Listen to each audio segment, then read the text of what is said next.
Welcome back. You're watching Closing Bell with me, Nandita. And I'm Yatin Mota.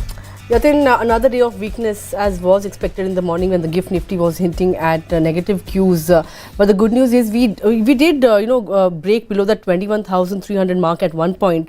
The good news is we've managed to stage a good recovery off day's low. However, we have ended the day below that 21,500 mark. In fact, was a volatile day for Nifty Bank index as well. At one point around midday, it did manage to get back into the green, but once again slipped in the second half. So down. In fact, by about 1% or thereabouts, it ended somewhere around that 45,700 mark. Mid and small cap indices, Yatin, at the start of the day, they were down 1.5% apiece. But towards the end of the day, they staged a good recovery, and the advance decline ratio, at one point, it was 1:3. Yeah. But towards the end of the session, it came back to 1:1. And the mid and small cap indices just about ended with cuts of, barely 0.1% or thereabouts. Once again, Nifty Bank was the laggard. You had IT pack also coming under selling pressure. FMCG ahead of HUL's numbers tomorrow. Metals, these are some of the laggards. Metals, mind you, was a big laggard yesterday, 3.5% kind of downtick coming in yesterday. On the gaining side, autos managed to stage a good comeback. So autos were in the green. Pharma, that was, the top sectoral gainer. Realty, PSU banks, I think at one point were gaining, but towards the end of the session, they also gave up most of the gains. On the gaining end, you had the likes of Sun Pharma, Cipla, Tech Mahindra, Tata Motors, Axis Bank. But on the losing end, HDFC Bank continues to lose, Yatin, 12% in a matter of 2 days. NTPC, Asian Paints, brokerages have come out with mixed reaction. We'll talk about that in details. Titan and Power Grid, these were some of the other losers. But Yatin, from the broader end of the markets, we had quite a few results coming in today. Polycab reported just a few minutes ago. South Indian Bank, I mean, gained in double digits after numbers, right? So tell us what did you spot there? So, in the results pack, I think, Nandita, OFSS, Oracle, that was a clear standout performer, 30% up for that stock post the quarterly numbers. And why not? We had strong earnings growth, margin expansion during the quarter. Management also changing. The CFO is now the CEO.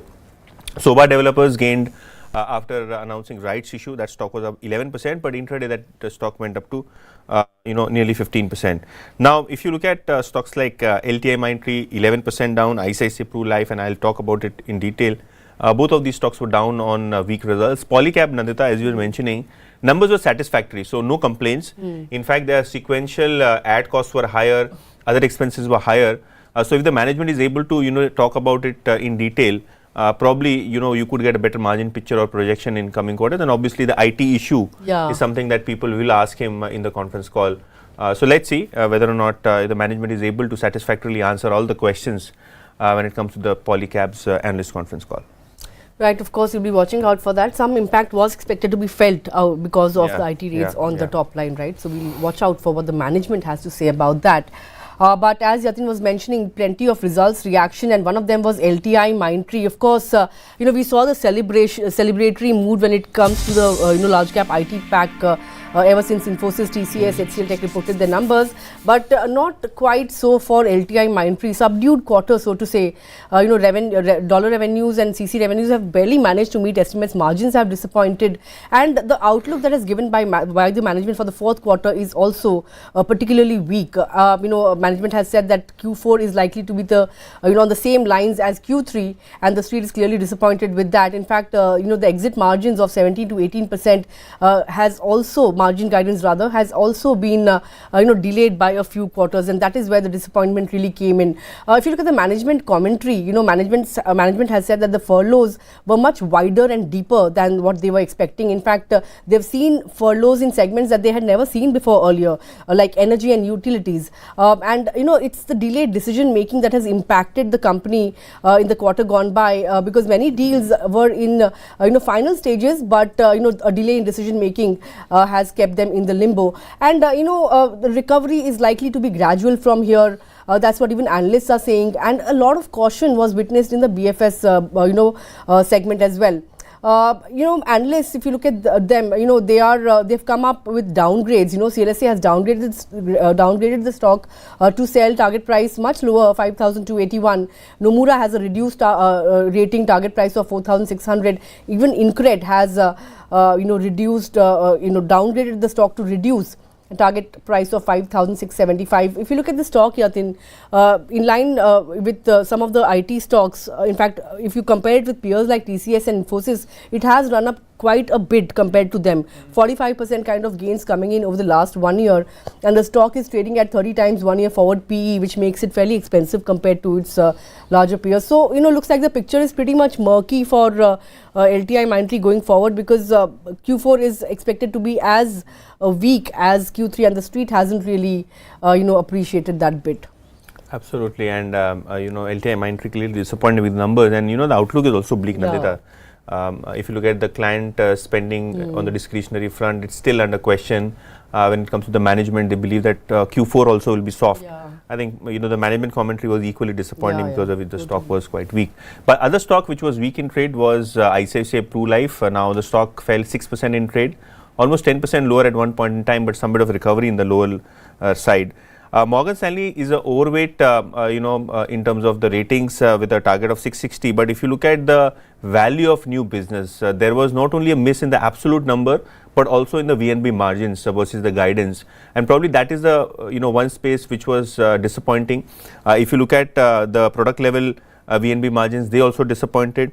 In fact, if you look at the overall performance when it comes to the segments also, there were certain segments which degrew on a year-on-year basis marginally by 1 or 2%. So probably the second, third quarter was slightly slower. The management hopes to maintain a VNB margin level moving ahead. But today clearly the stock was under pressure. In fact, Morgan Stanley believes that the near-term stock price should show some weakness. In fact, there are some downside risks to the VNB forecast and the consensus estimates, and probably we need to watch out for this stock for the next 2 quarters in terms of results. And if the VNB margins remain under pressure, I think there could be some further target price cuts in this stock. Clearly under pressure, one of the top, among the top losers on the Nifty 500 index as well. But even Asian Paints that reported numbers during market hours yesterday, it was sulking in trade today, seeing red, so to say. Volume growth has been strong, double-digit 12%. Margins have seen a good uptick, but revenues have largely missed estimates despite the delayed festive season. Right, the street was expecting a higher revenue for Asian Paints, and that hasn't happened, which is why most of these brokerages have an underweight and underperform rating on the stock. So if you look at Morgan Stanley, it has an underweight rating, target price at 2,600 rupees per share. Even Jefferies has an underperform rating, target price at 2,500 rupees per share. Now, Jefferies has pointed out that revenue miss is something that has come as a disappointment, even though focus on new products and brand investments signal a growth mindset when it comes to the management, right? But it has also said that the oligopoly structure that now exists in the paint sector can be challenged in 2024 with the entry of Grasim, Birla Opus, as well as JSW Paints, right? They are the new entrants. Yeah. So competition will increase, and that oligopolistic structure that's there, where in just a few players have all the market share.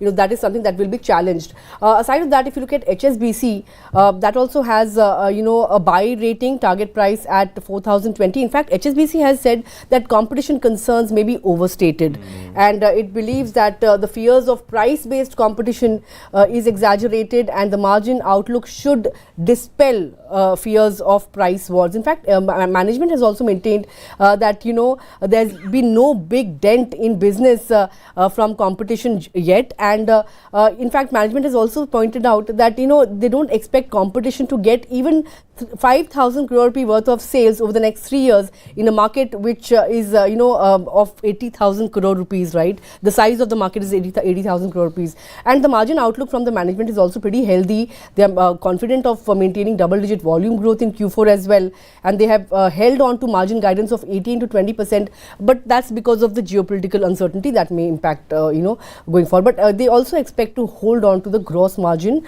levels at around current levels. So Asian Paints although there are a lot of fears of competition with the entry of the likes of Birla Corpus, but we'll have to see how things really pan out, because the street clearly is divided about how much that could dent business for Asian Paints. And with that, I think we've discussed all the stocks in focus, from Asian Paints to OFSS to ICICI Pru. The result season has started, so you need to stay tuned to Moneycontrol for all the result updates as well as analysis. Also, we have the Davos coverage, which has been handled by Chandra. Yeah. So that is also an interesting thing. You get Also, a perspective of the today we globe. have the Policy Next Summit at 5 p.m. where we will have a lot of these thought leaders and policy makers coming in. So we will be getting you live discussions with them, fireside chats and live discussions, panel discussions. So don't forget to tune in for that at at 5 p.m. on Moneycontrol. But with that, we've come to the end of this edition of Closing Bell. Thanks a lot for tuning in. But stay tuned to Moneycontrol for all your other news numbers.